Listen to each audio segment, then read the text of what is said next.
Bill, what are the big challenges organizations are facing right now?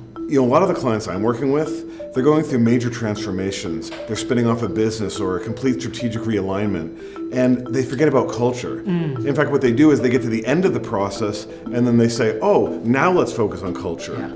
But all that uncertainty, all that strain, that's actually what's going to create the culture. Yeah. So they need to focus on the culture before they even start that process. I think one of the big differences and the big messages we want to get across to organizations is to recognize where culture exists.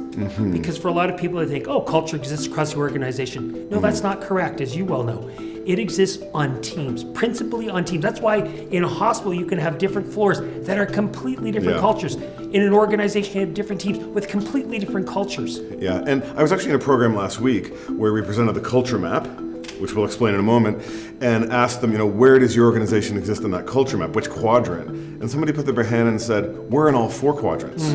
Because it depends on the leader of each team. That's right. So if an organization isn't intentional, if the senior leadership team isn't intentional about creating that culture, you just get this whole mishmash of cultures based on however that particular leader shows up in their last 8% moments. Yeah, and so I think it's important for people to understand that there's 2 dimensions in this culture map. Courage, the ability to do difficult things skillfully, and connection, or psychological safety. And you need both. Yeah, so on the top left quadrant, if you think of high courage but low connection, now you've got a very transactional environment where it's a focus on results over relationships.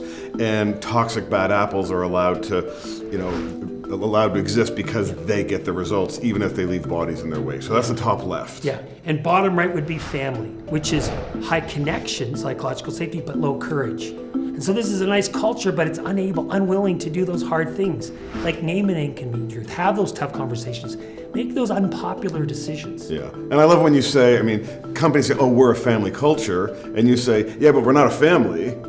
Well, because in families, you don't let go of your lowest performing family member, right? You might want to sometimes. Absolutely, I think we all have, but our organizations are not families. And so upper right-hand quadrant is where you have high connection and high courage, high connection, high courage. And so in these teams, you have people who, what characterizes is high accountability. So high belief and high accountability to the goals, but high care in how you get there.